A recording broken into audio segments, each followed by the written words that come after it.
네, 시청자 여러분, 구독자 여러분, 100원, 200원 후원해주시는 후원자 여러분들께 감사의 말씀 드리면서 오랜만에 집에서 이렇게 방송을 켰는데요. 유튜브 화면을 띄워놓고 있습니다만은, 바깥에서 이제 걸어가면서 방송을 할 때에 비하면, 뭐 좀 삭막한 것 같은데, 그냥 생각이 나서 방송을 했기 때문에, 이 점은 양해 바라고요. 어떤 이제 발견이나 발전, 역사에 있어가지고 이런 것들이, 때로는 얻어 걸릴 수 있다는 것도 우리가 한번 생각해 봐야 될 것 같습니다. 그래가지고 이제 오늘날 우리는 핵무기와 수소폭탄 무기를 가지고 있는데요. 그런데 여기서 한 가지 재미난 것은, 구소련이 미국 본토까지 날아갈 수 있는 미사일을 만들어야 되겠다 해서 결국 나온 게 ICBM이고, 이 ICBM의 탄두에 핵을 이제 물질을 장착하면은, 그런 핵탄두를 장착하면은 핵미사일이 되는 거겠죠. 그래서 북한도 뭐 ICBM을 이렇게 핵탄두를 장착해서 쏠 수 있다 이렇게 얘기가 되고 있는 가운데, 이것이 하나의 그런 폭탄이지만 포병 전력이고, 그리고 이제 폭발력을 자랑하는 것인데, 이 폭발력을 어떻게, 언제, 누가 이렇게 장악하게 되고 제조하게 됐는지에 대해서 조금 오늘은 설명을 드릴게요. 이렇게 색다르게 좀 보셔야 될 것 같아요. 무슨 이야기냐면, 뭐랄까요, 오늘날 의학계에서도 그런 게 있습니다. 뭐가 있냐면, 미국에서 어떤 일이 있었냐면, 어떤 사람이 무좀으로 고생을 하고 있었는데, 이 사람은 12시간 동안 잠을 안 자고, 12시간은 자지만 12시간은 잠을 안 자고 뭘 하느냐, 발가락 사이사이를 긁으면서 따가움이 취해야 잠을 잘 수가 있을 정도로 가려웠어요. 그래서 이제 이 사람이, 내가 재산이 조금 있는데 이 재산을 다 털어도 좋으니까 무좀을 치료할 수 있는 약을 좀 만들어 달라.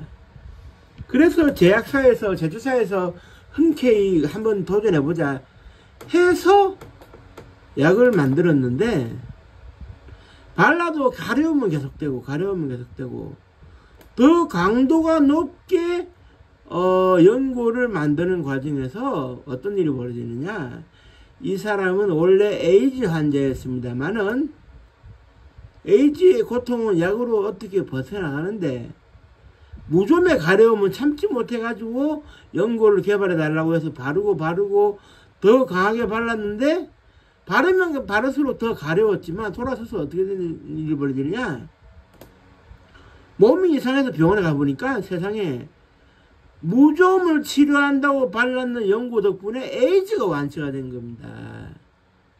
그렇게 되자 이제 남은 것은 뭐냐, 무좀을 치료하기 위해서 만들었던 연고, 이 약에 들어간 성분이 뭐였느냐를 확인해서 성분이 분석이 되고, 그 다음에 무좀약을 제조하는데 비용이 많이 안 들어간다고 가정을 했을 때는 저렴한 가격에 모두가 이렇게 접할 수 있는 그런 가성비의 에이즈 약이 나오지 않겠느냐 해가지고 미국에서 한참 연구 중에 있거든요.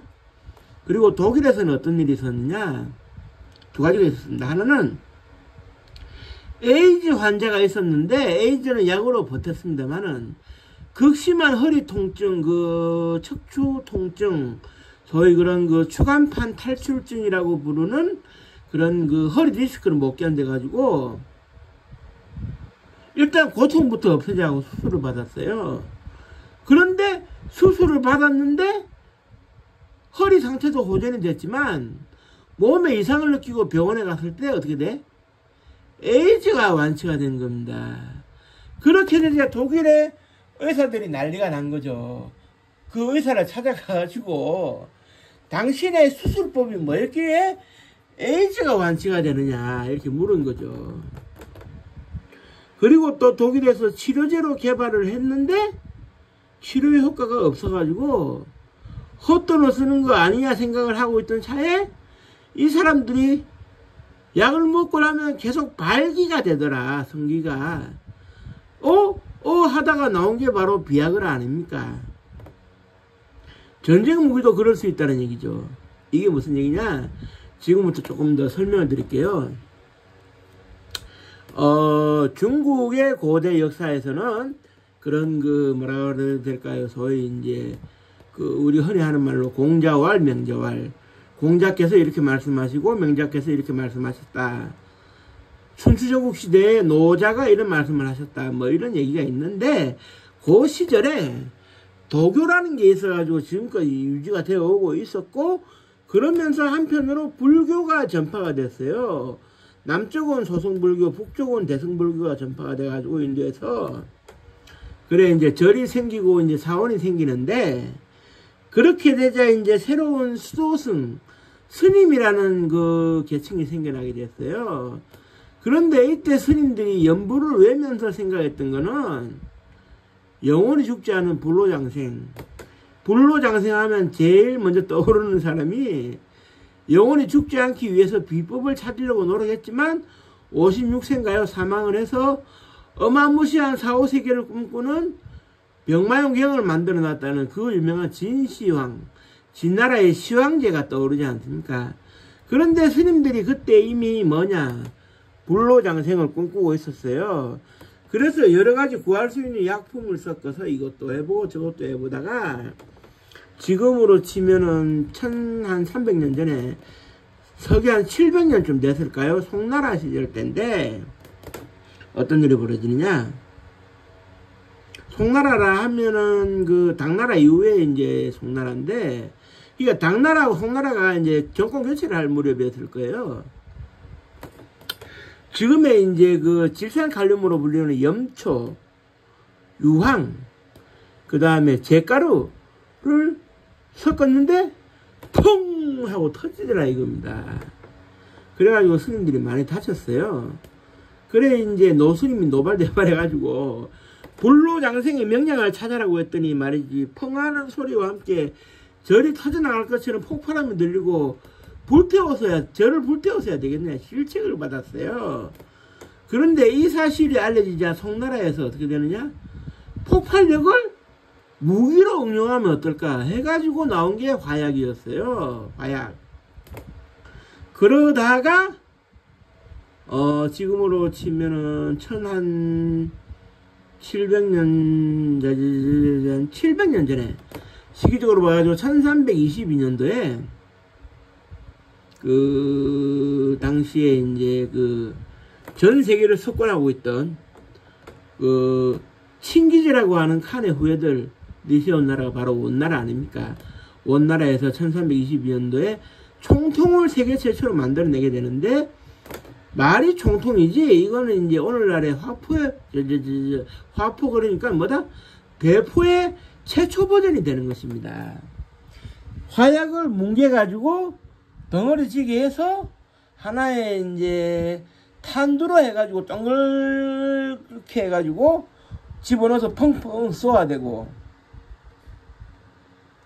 그러니까 이제 경장비로 해가지고 이제 그 말을 타고 다니면서 하여튼 지나다니는 곳마다 이제 약탈하고 사륙을 하는 몽골 군대가 포병전력까지 갖추게 되니까 그때 당시에 포병전력이라고 하는 것은 듣도 보도 못했던 듣보잡이었던 유럽의 그런 나라들이 속수무책으로 당하게 되는데요. 가장 기억나는 게 이제 그 칭기즈라고 하는 칸이 이끌고 있던 시절. 그러니까 여기서 칭기즈 칸이라고 하는 것이 이름이 아니에요. 칭기즈는 그 위대한 분의 별칭이자 이름일 수 있고 닉네임일 수 있는데 몽골 부족 최고의 자리를 칸이라고 불렀거든요. 그러니까 칭기즈라는 칸이라는 얘기입니다. 오늘날로 치면은 뭐 예를 들면은 뭐 백선엽 대장 이런 의미겠죠. 그래 칭기즈라는 칸이 이제 갈 수 있는 데까지 가겠다 해가지고 폴란드까지 갔어요. 지금은 바르샤바에서 전투가 벌어지는데 폴란드의 중장기병은 유럽을 삭제시킬 정도로 어마무시했는데 경장비로 무장한 병력 수도 많지 않은 몽골군이 대포를 앞세워가지고 성곽들을 박살을 내는 거예요. 절단이 나는 거죠. 그 이후 대포라는 게 전해져가지고 유럽의 역사도 바꾸게 됩니다. 유럽의 역사도 바꾸게 돼요. 그리고 훗날 유럽을 잠시나마 석권했던 보나파르트 나폴레옹도 포병지휘관 출신이었고 포를 잘 쐈어요, 이 사람이. 그래서 이탈리아를 물리칠 때 엄청난 포병 화력을 동원했던 것으로 유명하거든요. 그런데 이것과 관련돼 가지고 우리나라 같은 경우는 어떤 적이 있었냐, 시기적으로 봐가지고 1270년쯤 됐어요. 그러니까 이제 그때 당시에 몽골을 그 원나라를 뿌리치고 자주고르를 건설하겠다고 했던 역사 속에 등장하는 바로 누구? 공민왕 시절인데, 이때 국방부 차관격이면서 국방과 연구소 소장격이었던 채무선이라는 사람이 화약을 이제 독자 개발하게 됩니다. 그때 화약이 필요했는데 왜군들을 쉽게 물리치기 위해서 화약이 필요했지만, 이때 어떻게 되느냐, 1270년이 아닙니다. 죄송합니다. 1370년쯤 됐어요. 그러니까 이제 조선이 건국한 태조 위성계가 일떠서서 개경에 새로운 깃발을 조선이라고 꽂은 게 1392년이니까 약 한 22년 전인데, 공민왕 시절에 왜군을 물리치기 위해 가지고 1370년 무렵에 사신이 가가지고 그때 막 원나라를 제압하고 등장한 명나라의 주원장한테 가가지고, 명나라 태조 주원장한테 가가지고 화약을 좀 달라고 했지만 거절을 당했어요. 군사 무기를 함부로 줄 수 없다. 사실 그때 화약은 어떤 의미였느냐, 오늘날의 원자폭탄하고도 같았거든요. 그러니까 함부로 내줄 수 없지 않습니까? 그래서 어떻게 되느냐, 채무선이라는 사람이 독자 개발을 해보겠다. 그런데 모두가 비웃었어요. 되겠느냐? 그런데 이 화약에 들어가는 재료 중에 잿가루는 불을 태우는 잿가루이기 때문에 얼마든지 구할 수는 있다. 그리고 유황도 그때 당시에는 어느 정도까지는 구할 수 있었는데, 염초를 구하거나 만들어낸다는 것은 불가능에 가까웠어요. 어떤 의미냐, 염초를 구하는 것도 어려웠지만 만들어낸다는 것은 저희 오늘날에 있어가지고 핵 개발을 하는 데 있어가지고 중요한 그런 농축 재처리를 해서 고순도의 우라늄이나 플루토늄 물질을 추출해내는 과정이랑 똑같거든요. 이걸 어떻게 해내겠느냐. 그런데 채무선이 해냅니다. 염초를 만들어내요. 그래가지고 어떻게 되느냐, 염초 70%, 그리고 유황 20%, 잿가루 10%를 섞었더니 최고의 폭발력을 자랑하더라. 그래서 1377년도에 진포대첩이라는 게 있었는데, 왜적이 지금의 군산과 장항 사이에 금강 앞바다로 쳐들어왔어요. 함선이 500척이었어요. 그 채무선이 이끄는 함선이 100척밖에 안 됐거든요. 이길 수 없는 전쟁이라고 봤어요. 그런데 채무선에 함선이 다가가서 150m 정도의 사정거리를 앞둔 상황에서 대포가 불을 뿜으니 하루 만에 500척이 삭제돼 버립니다. 그때 당시에 왜군으로서는 화약과 대포를 본 적이 없었으니까 150m 전방에서 날아오고 함선들이 삭제가 되는데 대응이 되겠습니까? 그런데 재미난 사실은요, 역사 자료를 찾아봤더니 함포를 동원한 해전이 전 세계적으로 이게 최초였다는 얘기입니다. 즉 다시 말해가지고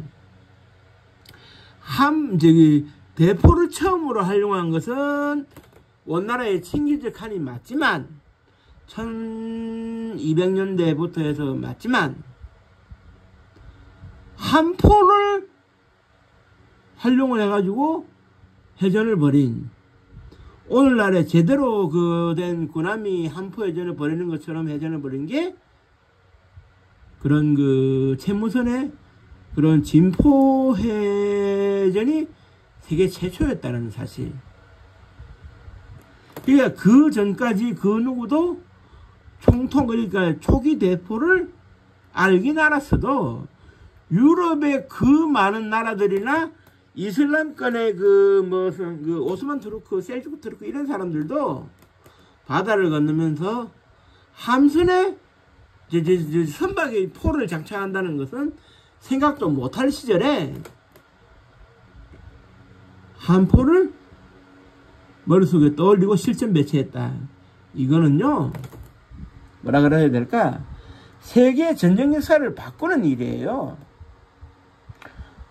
세계 전쟁 역사를 바꾸는 해전이 그 이후에 뭐랄까요, 전 세계적으로 레판도 해전부터 해가지고 많았죠. 그 다음에 이제 넬슨 제독, 영국의 넬슨 제독이 활약했던 트라팔가르 해전도 있었고, 미국과 스페인이 맞붙어서 미국이 이김으로써 태평양에 진출하는 계기가 되는 그런 전쟁의 해전도 있었고, 제1차 세계대전 해전, 그 다음에 이제 태평양 전쟁 해전도 많았지만, 세계 최초의 해전이 채무선의 손에서 탄생을 했다. 이건 정말 대단한 겁니다.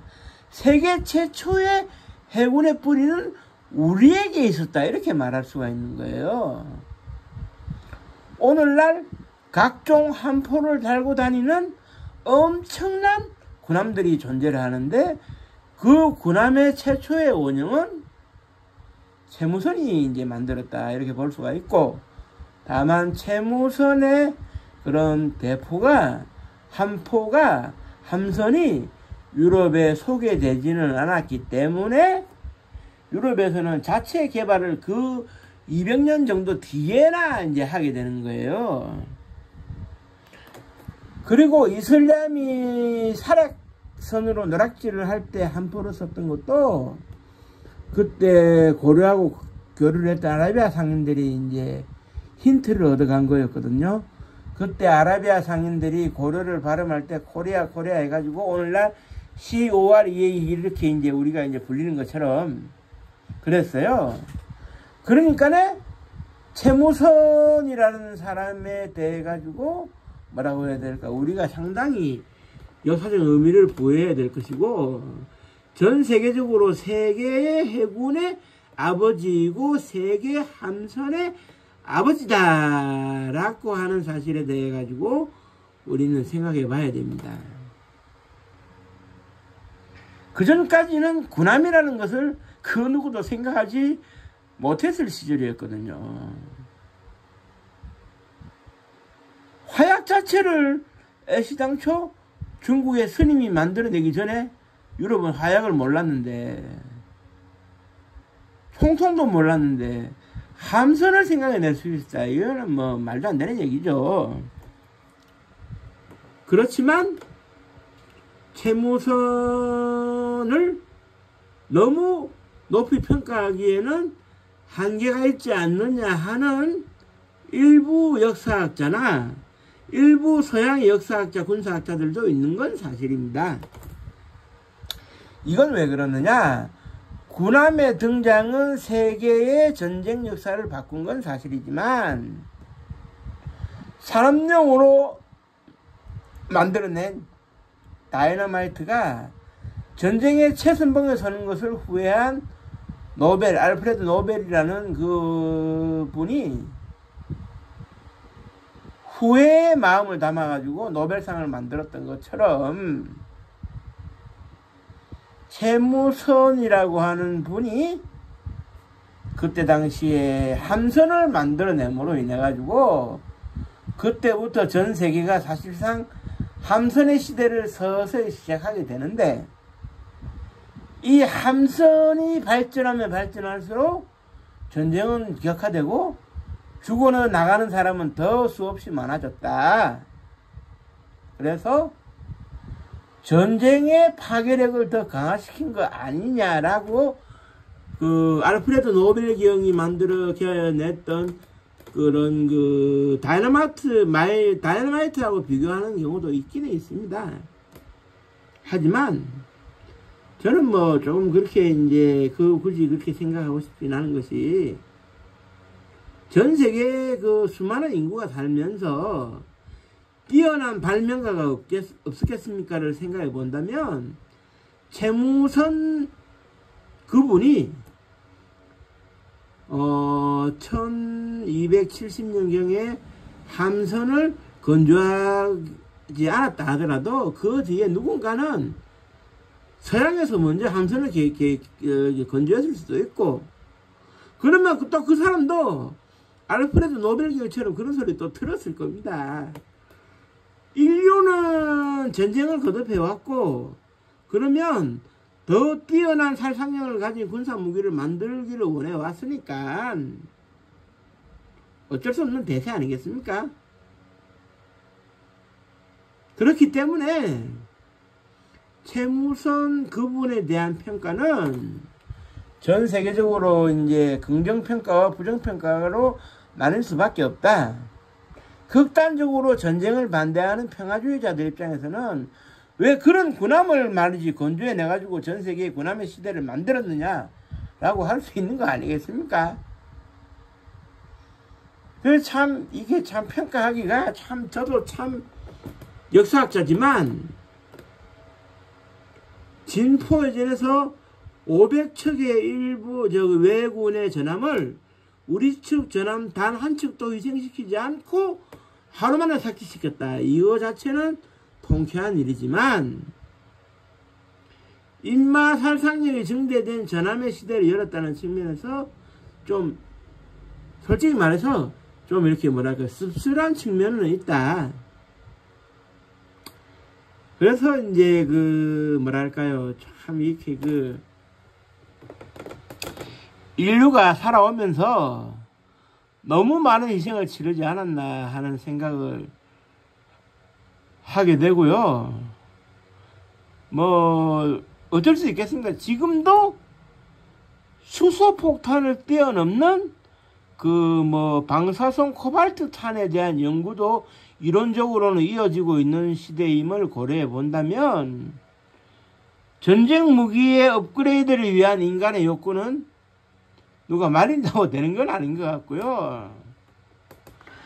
지금도 미국 경제를 뒷받침하는 것 중에 하나가 유대인들로 구성된 군산복합체라는 사실과, 지금도 그 이스라엘과 그 중동 하마스 테러 단체의 전쟁, 이란의 개입, 그리고 우크라이나와 그런 러시아와의 전쟁, 거기에 미국과 그 서부 유럽 국가들의 군사적 지원, 이런 걸 생각해 보면, 그리고 호시탐탐 남침을 노리는 북한을 머리에 이고 있는 우리도 어쩔 수 없어서라도 군사 무기를 더 업그레이드 시키는 데 노력할 수밖에 없는 거 아니겠느냐. 그렇다면 이 지구가 리셋되기 전에 이 조물주가 처음 그렸던 에덴 동산에서의 평화는 오기가 힘들지 않을까 하는 생각도 사실 해보는데요. 씁쓸합니다. 저도 군대를 갔다 왔고 군사 무기를 사용해 본 경험이 있는데, 그런 생각이 들 때마다 더 씁쓸하죠. 그렇기 때문에 역사는 그 시대에 주어진 여건에 따라서 변할 수밖에 없다는 그런 그 결론을 오늘 내리면서 씁쓸하게나마 방송을 마쳐야 될 것 같네요. 지금 이 순간 이 밤에 이 방송을 만일에 보시는 분들은 뭐 내일 하루 쉬면서 그래도 국민의 한 사람으로서 투표는 꼭 하러 가시기를 바라고요. 오늘 좀 내용이 길었는데 끝까지 시청해주신 분들께 너무 감사드리면서 구독 한 번만 눌러주시고 하시면 고맙겠습니다. 감사합니다. 고맙습니다.